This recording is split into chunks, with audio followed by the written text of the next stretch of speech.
So ayun mga kois, welcome na naman sa ating YouTube channel. This is Ronald Guimarin TV, and for this video mga kois, so ito nakita nyo mga kois, ito yung router ng PLDT. So ito yung model niya mga kois. Model niya is HG6245D. So gawin natin tong bridge mga koy, no? So gawin natin tong i-bridge mga kois sa modem natin kung saan tayo naka-connect ng fiber. So for example mga kuis, gusto nyong maglagay ng modem sa second floor nyo, or sa tapat ng bahay nyo, no? Or sa kapitbahay nyo, kung gusto nyo maglagay, ito lang yung gamitin nyo mga kuis, no? So at isang LAN cable lang, LAN cable, at ito lang yung gagamitin nyo mga kuis. Tapos ipunta nyo na sa itaas nyo na hindi maabot ng wifi nyo. Gusto nyo mag-extend at gusto nyo mag-bridge, ito lang yung gagamitin nyo mga kuis, no? Or gusto nyo rin i-share sa kapitbahay nyo yung internet, so ito lang yung gagamitin nyo mga kuis, no? So ito lang ang materials, isang modem, kahit anong model or kahit anong brand, at LAN cable mga kuis, no? So for this guys, ito yung gagamitin natin, no? So ito yung model niya. So ito yung gagamitin natin. Sundan nyo lang ako guys. Pasukin natin yung admin nito, no? Pasukin natin yung super admin para mag-config natin, gawin nating bridge mga guys, no? So pagkatapos natin itong i-config, saksak lang natin yung LAN cable dito, at saksak nyo din sa internet fiber nyo kung anong internet fiber ang gamit nyo. Saksak nyo lang din sa LAN cable ng fiber nyo sa modem o router ng internet nyo, at saksak nyo din dito para magka-internet to mga kuis, no? So sundan nyo lang mga kuis. So let's go.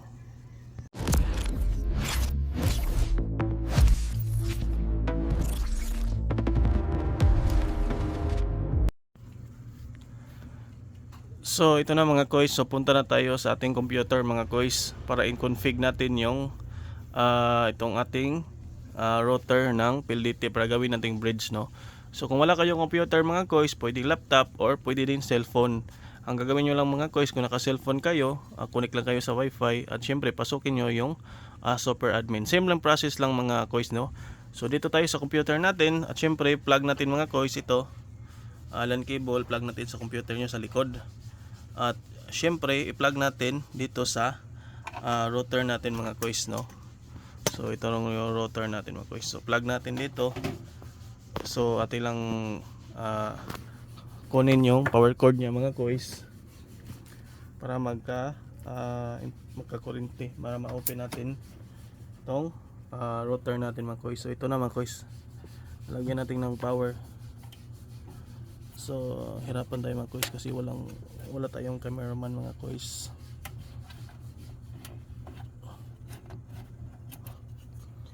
So ayun na mga kuis, naka power on na siya, no? So ayun mga kuis, no? So saksak natin yung LAN cable galing sa PC natin. Ito, saksak natin sa LAN 1 mga kuis. So ayun mga kuis.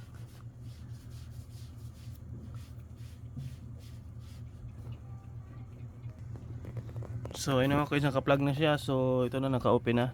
So ang gagawin natin mga kuis, reset muna natin tong modem. So kumuha lang kayo ng ito mga kuis, kumuha lang ako ng kahit ano, kaya basta matusok lang dito mga kuis.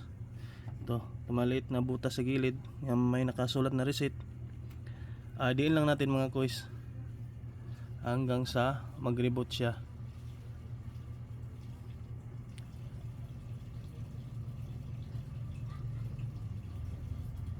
Antayin lang natin mga kuis na ma-reboot siya, no?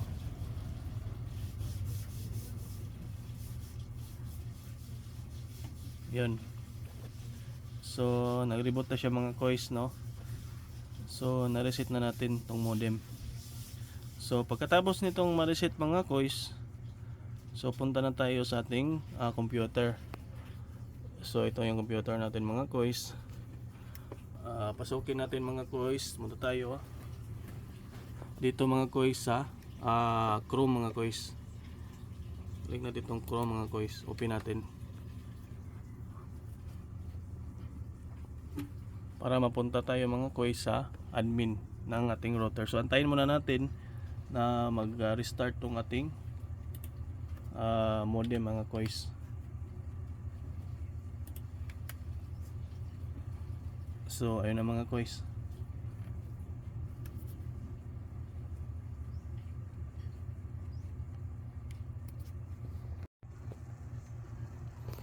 So ayun na mga kois, pagkatapos niya ma-restart, so punta na tayo dito mga kois sa ating computer. So atin lang tong ilagay dito sa ating i-search mga kois, search bar. So may kinapi ako mga kois, so ilagay ko lang sa description ito. Ito yung sundan nyo mga kois. Ito lang i-copy nyo mga kois, itong IP address. Copy nyo to mga kois. Then copy.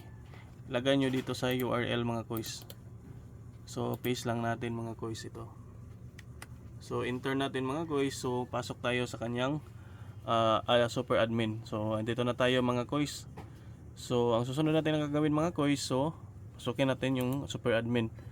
So ito lang mga kois yung username niya at ito yung password, no. So copy paste lang natin mga kois, no. So type natin dito admin PLDT. So ayun mga kois. Then password natin mga kois, ito lang. So copy lang natin to mga kois. Lagay ko to sa description sa ibaba mga kois. Copy nyo na lang. So ito na mga kois. So paste natin dito mga kois. Yan. So ayun, nakapasok na tayo mga kois sa super admin nya. So ang gagawin natin dito mga kois, baguhin lang natin. So ang gagawin natin dito, baguhin lang natin mga kois, no. So dito, ang ilagay natin dito, so itong password, yung old password nya. So paste lang natin mga kois. So dito mga kois, gagawa na tayo ng bagong password. Gagawin nyo mga kois, dapat 6 letters with dapat na isay big letters and small letters, din mga symbols and numbers. Ano lang siya mga kois, inyong ipangbutang diri sa sa password, no. So ato butangan mga kois. So kana lang yung ibutang password, bagong password. So bagong password ninyo mga kois, dapat sa 6 letters, big letters and small letters with symbols, then numbers mga kois, no. So dito yung is number nyo, palitan nyo din mga kois, no. So ayun mga kois, na tapos ko na set up ko na mga kois. So ang gagawin lang natin, back natin mga kois, then login tayo ulit mga kois. So huwag nyo kalimutan yung bagong password nyo na ginawa mga kois, no.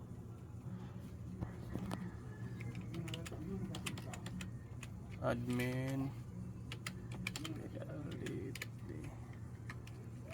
So lagay ko yung password mga kois na ginawa ko.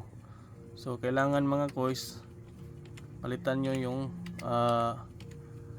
password nyo, yung lagyan nyo ng bagong password kasi require yan ng modem. So login natin mga kois. So ayun mga kois, nakapasok na ako sa super admin. So ang gagawin nyo lang mga kois, kapag nakapasok na kayo sa super admin mga kois, wala kayong ibang gagawin mga kois, kundi i-disable lang natin yung server. So dito tayo mga kois sa network. So punta tayo mga kois, hanapin natin yung DHCP server or service. O dito lang mga kois. So dito lang kayo mga kois sa network. Then punta kayo sa LAN settings. Then ito lang mga kois, yung DHCP service. So itong server mga kois, click nyo lang, then disable nyo mga kois. So apply natin mga kois. So yun lang mga kois, nagre-reboot na siya. So naka-disable na yung DHCP natin mga kois. Then punta tayo sa wifi natin mga kois. Kung para gusto nyo palitan yung password nyo or hindi na mga kois, no. So sa akin mga kois, lagyan ko ng password.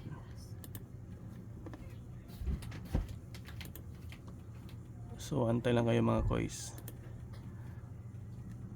So ayun lang mga kois. Ganun lang kadali mga kois mag bridge ng modem ng PLDT. So pwede na yun mga kois, log out nyo lang to. So pag log out natin mga kois, so ayun na mga kois, pwede na nyong gamitin ito mga kois sa kapitbahay nyo. Saksak nyo lang sa LAN cable ng wifi nyo. Then meron din itong LAN cable, saksak nyo din dito katulad nito mga kois. So pwede na nyong gamitin na bridge to mga kois.